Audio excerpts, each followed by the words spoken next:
सुप्रभात बच्चों। आज की कक्षा में आप सभी का हार्दिक अभिनंदन है। बच्चों, आप सभी ने पाठ 7 तक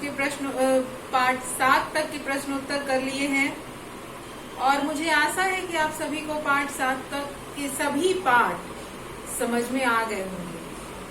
बच्चों, आज हम जो पाठ पढ़ने जा रहे हैं उसके रचनाकार है मेजर हरिपाल सिंह अहलूवालिया।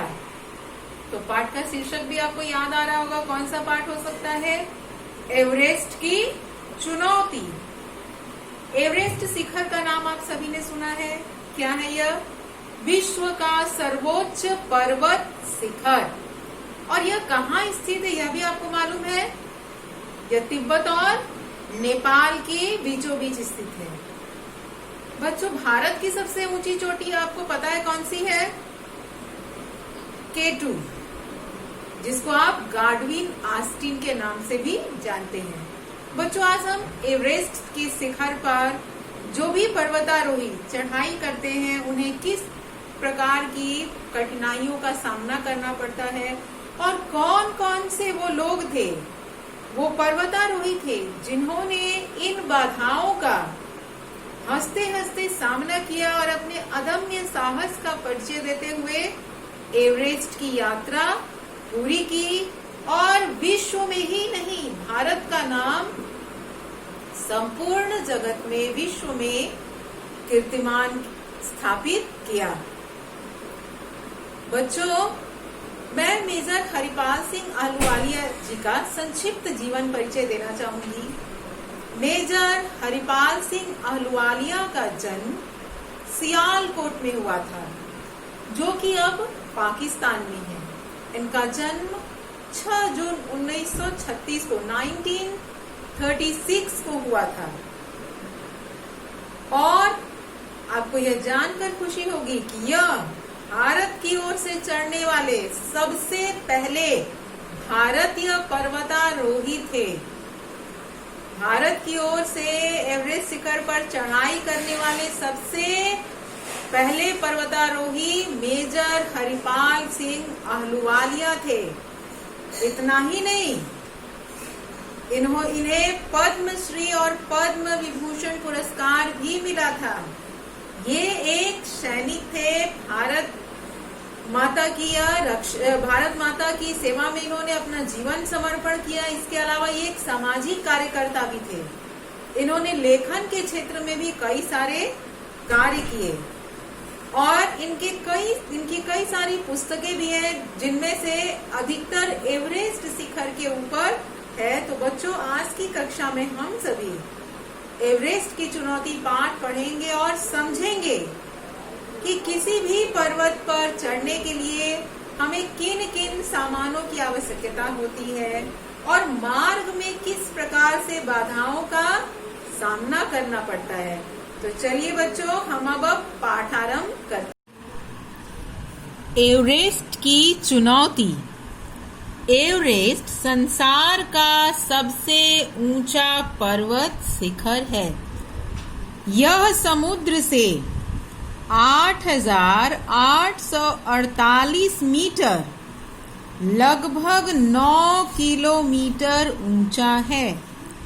इसके उत्तर में तिब्बत है तथा दक्षिण में नेपाल। तिब्बती इसे चौमोलुंगमा अर्थात संसार की माता और नेपाली सगर माथा के नाम से पुकारते हैं। नेपाली भाषा में सगर का अर्थ बर्फ होता है। 1849 में एक सर्वेक्षण दल को पहली बार यह पता चला कि यह संसार का सर्वोच्च पर्वत शिखर है। उस समय इसे शिखर 15 नाम दिया गया। बच्चों, एवरेस्ट समुद्र तल से कितना ऊंचा है? 8,848 मीटर। इसके उत्तर में तिब्बत है और दक्षिण में नेपाल।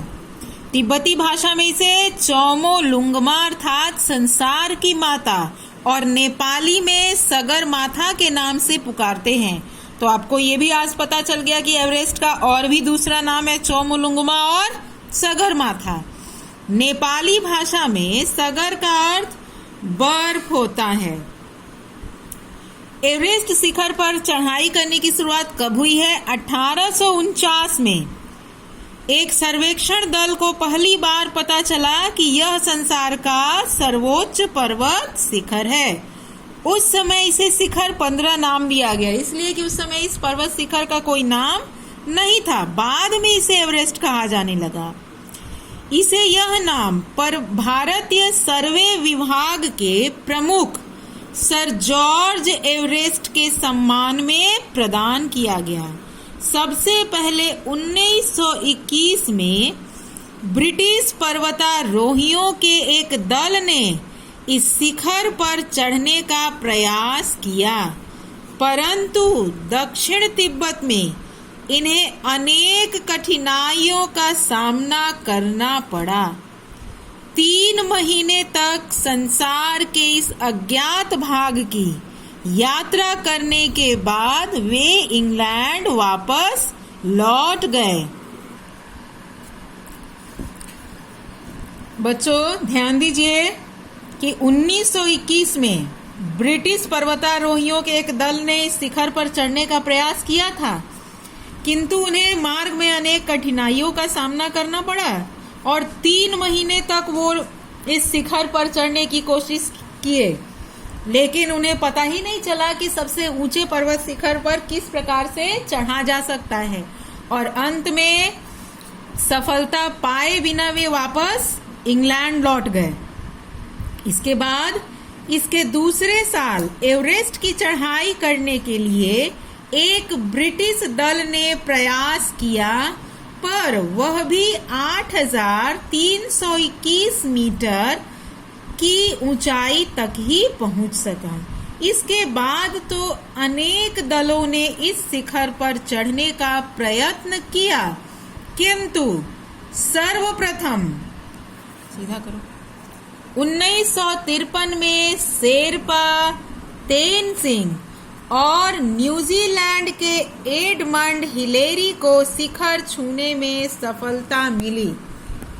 इसी शिखर को छूने के लिए 26 मई 1965 को सवेरे बहुगुणा, रावत, वीपी सिंह और मैं अगले आधार शिविर से शिखर के लिए चले।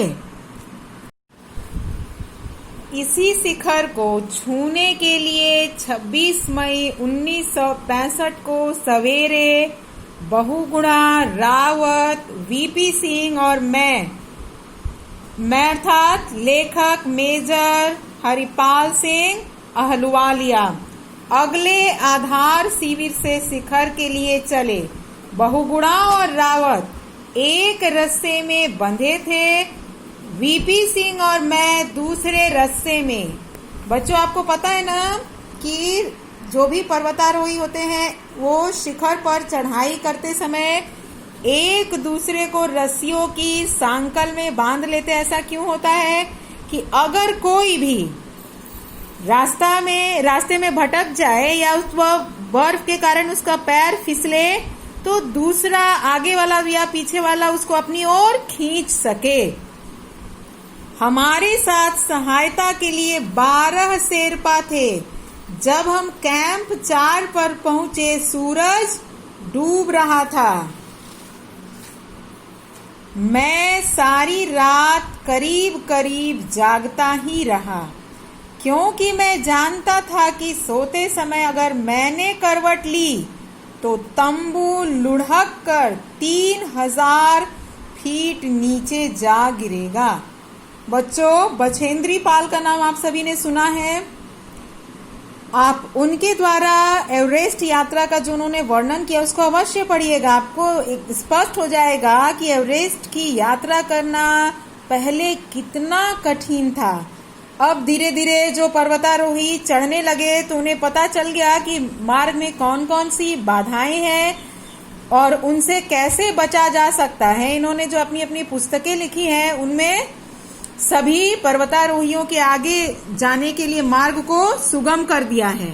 स्थानाभाव के कारण सभी तंबू एक पात में लगाए गए थे। स्थानाभाव मतलब स्थान का भाव। किस स्थान का आप यहाँ देख रहे हैं कि किस तरह से पर्वतीय शिखर में कहीं दरार है, कहीं पतला है, कहीं चौड़ा है। इस तरह से अपने आप को संभालते हुए शिखर पर यात्रा करनी होती है। और तंबू, जितने भी पर्वतारोही होते हैं, आराम करने के लिए, थोड़ी देर रेस्ट के लिए तंबू लगाते हैं, शिविर लगाते हैं और फिर आगे बढ़ते हैं। एक पात में लगाए गए थे। सवेरे हम लोग ऑक्सीजन लगाए 10:15 बजे निकले। वहां सख्त काली चट्टानी थी या पत्थर के बड़े बड़े टुकड़े थे। उन पर चलना बहुत मुश्किल और थकाने वाला था। ठंडी हवाएं हमसे टकरा रही थीं। जब हमें अपने तंबू दूर से फहराते दिखाई दिए तो हमारी जान में जान आई। ऐसा लेखक ने क्यों लिखा कि तंबू को देखकर उनकी जान में जान आई? क्योंकि उन लोगों को लगा कि हमने चढ़ाई कर ली है, हम ऊंचे शिखर पर पहुंचने जा रहे हैं। शाम होने तक हम वहां पहुंच गए। यही स्विस, ब्रिटिश और अमेरिकी अभियानों के पुराने तंबू भी थे और उन पर तभी का कूड़ा कचरा भी जमा दिखाई दे रहा था। हम इन तंबुओं को आसानी से पहचान गए। हमारी ऑक्सीजन खत्म होती जा रही थी। बच्चों, पर्वतीय शिखर पर या ऊंचाई पर चढ़ने के लिए ऑक्सीजन लगाना पड़ता है, क्योंकि आपने पढ़ा होगा साइंस में कि जैसे जैसे हम ऊपर बढ़ते हैं हवा का दबाव कम होता है, ऑक्सीजन कम होने लगता है। हमारी ऑक्सीजन खत्म होते जा रही थी, इसलिए मैं इन तंबुओं में घुस गया और रात में उपयोग करने के लिए उनके कुछ ऑक्सीजन सिलेंडर निकाल लाया। यहाँ वीपी सिंह बीमार पड़ गए। उनकी जगह फूदोरजी हमारे साथ आकर शामिल हो गया। यहाँ मैं यह बात बता दूं कि इस अंतिम शिविर से आगे हमें रात दिन ऑक्सीजन का इस्तेमाल करना था, अर्थात ये ऊंचाई पर चढ़ने लगे और अब इन्हें जागते हुए रातें बितानी थी और ऑक्सीजन सिलेंडर के साथ।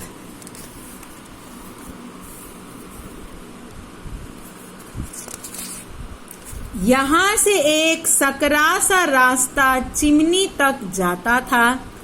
दक्षिण की ओर बर्फ के बड़े बड़े ढेर थे और हमें बड़ी कुशलता से उन पर कदम रखे बिना आगे बढ़ जाना था। उन्हें देखकर डर लग रहा था। किसको देखकर डर लग रहा था? बर्फ के बड़े बड़े ढेरों को। क्यों डर लग रहा था?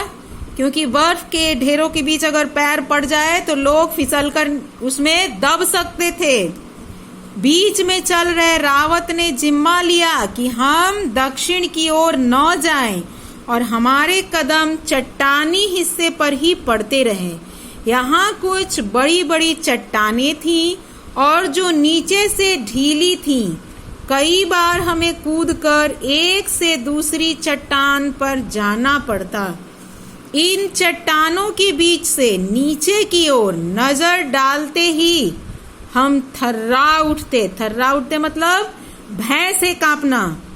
नीचे 250 से 3000 मीटर तक गहरे गार थे। बच्चों, चित्र में देखिए कि कैसे पैर को जमाकर पर्वतारोही ऊपर के शिखर पर बढ़ रहे हैं और पीछे से रस्सी से बंधा हुआ उनका मित्र है। और ये देखिए हथौड़ा है और हथौड़े पर पैर जमाने के लिए यह कील को गाड़ते हुए जा रहे हैं। इनके हाथ में भी देखिए इस तरह से एक दूसरे को रस्सियों में बांधे हुए पीठ पर ऑक्सीजन का भारी सिलेंडर लेकर ऊपर की ओर बढ़ रहे हैं। तो इसी से आपको पता चल जाएगा कि पर्वत पर चढ़ाई करना कितना कठिन है। अब हम हिलेरी की चिमनी के ठीक नीचे पहुंच गए। इसी बाधा का हमें सबसे अधिक डर था। हर पर्वतारोही इस चिमनी से परिचित है, जो चट्टान और बर्फ के ढेर के बीच 13 मीटर ऊंची खड़ी है। चट्टान पर हाथ या पैर जमाने की कोई जगह नहीं है और बहुत ज्यादा चिकनी होने के कारण यह बहुत बड़ी समस्या है। बहुत ज्यादा चिकनी क्या है? हिलेरी की चिमनी। और बर्फ के ढेर के बीच में कितनी मीटर ऊंची खड़ी है? 13 मीटर। मैंने कोशिश की कि हाथ रखने की जरा भी जगह पा जाऊं, पर मुझे कुछ नहीं मिला। बर्फ के ढेरों के कारण दक्षिण की ओर से इसे पार करना बहुत खतरनाक था। बाईं ओर और भी ढलवां चट्टानें थी, जिन्हें पार करना असंभव था। फूदोरजी ने इस पर चढ़ने की कोशिश की। वह बार बार फिसलता ही रहा। तब उसने चट्टान में बर्फ की कुल्हाड़ी की मदद से छेद करने की कोशिश की और उसके सहारे ऊपर चढ़ा। वह जमी हुई बर्फ में अपने जूतों की कीलें गाड़ देता और कुल्हाड़ी की मदद से शरीर का वजन संतुलित करते हुए अचानक कुल्हाड़ी को घुमाकर ऊपर दीवार में गाड़ देता और इस तरह ऊपर चढ़ जाता। रावत उसे सहारा दिए था। फूदोरजी तनिक सा भी फिसलता तो हम तीनों नीचे आ रहते। फूदोरजी कौन था? शेरपा। और फूदोरजी ही सबको गाइड करते हुए ऊपर ले जा रहा था, क्योंकि तीनों एक ही रास्ते में बंधे हुए थे। आखिरकार फूदोरजी बिल्कुल ऊपर पहुंच गया और हमें दिखाई देना बंद हो गया। वह चिमनी की चोटी पर पहुंच गया था। किस चिमनी की चोटी पर? हिलेरी की चिमनी की चोटी पर सबसे ऊपरी भाग में पहुंच गया। और यह क्या थी? मार्ग की सबसे बड़ी बाधा थी, क्योंकि इस पर जो बर्फ की चट्टानें थी वह ढलवा थी और उस पर जो भी पैर रखता था वह बार बार फिसल जाता था। रावत चट्टान पर फिसल रहा था तथा उसे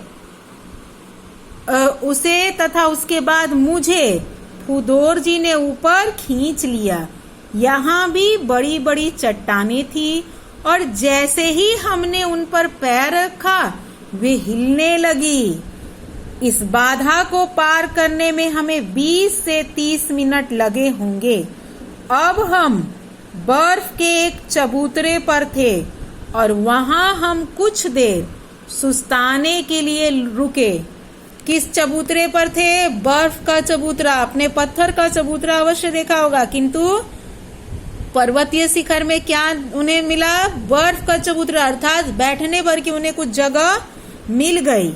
यहाँ से आगे ढलान कुछ कम होते गए और पहले की ही तरह बाईं ओर चट्टान और दाईं ओर बर्फ थी। पहाड़ी अभी खत्म नहीं हुई थी। चिमनी पार करके हम यह सोचकर खुश हो रहे थे कि अब हम शिखर के बिल्कुल पास आ गए हैं, लेकिन पहाड़ी का यह टुकड़ा खत्म होने में ही नहीं आ रहा था और हमारा संघर्ष अधिक कठिन होता जा रहा था। सांस लेना पहले से भी अधिक मुश्किल हो गया था। मैं गहरी सांस लेने की कोशिश करता, लेकिन वह हिचकी बनकर टूट जाती। चढ़ाई क्या कभी खत्म नहीं होगी? अब हर कदम बहुत ही थका देने वाला साबित हो रहा था। जैसे जैसे लेखक और उनके साथी ऊपर चढ़ते जा रहे थे, वो थक जा रहे थे। और थकान का कारण क्या था कि हवा का भी दबाव कम हो जाता है। और चढ़ाई करते समय पर्वत शिखर को आप याद कीजिए कि किस तरह त्रिभुजाकार में और ऊपर ढलान तिरछी होती जाती है। जैसे जैसे हम पर्वतीय शिखर पर चढ़ते जाते हैं, हवा का दबाव कम हो जाता है और ऑक्सीजन की कमी के कारण थकान होने लगती है। लेखक और उनके साथियों के लिए भी अब यह कठिन साबित हो रहा था। बर्फ और चट्टानों के टुकड़े एक के बाद एक आते जा रहे थे। मैंने सोचा हमें कब तक और चढ़ते रहना पड़ेगा। स्थिति यह थी कि मेरे मन और शरीर ने जवाब दे दिया था, लेकिन भीतर कहीं से यह भी आवाज उठ रही थी कि हमें आगे बढ़कर चढ़ाई पूरी करनी ही है। शिखर अब अधिक से अधिक 15 मीटर रहा होगा, लेकिन ढाल खत्म होने में नहीं आ रही थी। लग रहा था जैसे इसका कभी अंत ही नहीं होगा। बच्चों, आप याद कीजिए, जो पर्वतीय शिखर होता है वह कैसा दिखता है? त्रिभुजाकार। और ऊपर की तरफ जो लोग चढ़ते हैं उनके लिए क्या होता है कि पीछे की तरफ थोड़े झुके हुए होते हैं, और ढलान के कारण ऊपर चढ़ाई करने में शरीर को ज्यादा थकान की अनुभव होती है। लेखक मेजर हरिपाल सिंह अहलूवालिया की भी स्थिति बिल्कुल वैसी ही थी। वो सांस लेने की जब कोशिश करते तो सांस उनकी हिचकी बनकर टूट जा रही थी, और अब उन लोगों को लग रहा था कि चढ़ाई करना बहुत कठिन होता जा रहा था। लेकिन उन्होंने मन में ठान लिया था कि हमें किसी भी तरह से इस यात्रा को पूरी करनी है। और इस पाठ से हमें क्या और सीख मिल रही है बच्चों? कि अगर हम दृढ़ निश्चय कर ले, दृढ़ संकल्प कर ले, तो हमारा तन भले ही हमारा साथ न दे, लेकिन हम मन की मजबूती और उसकी ताकत से अपने लक्ष्य को प्राप्त कर सकते हैं। तो बच्चों, आज की कक्षा के लिए इतना ही है। अब आज की कक्षा का गृह कार्य आप समझ लीजिए। बछेंद्री पाल की जीवनी तथा मेजर हरिपाल सिंह अहलूवालिया की जीवनी संक्षिप्त उत्तर पुस्तिका में लिखे। आज का गृह कार्य यही है। धन्यवाद बच्चों।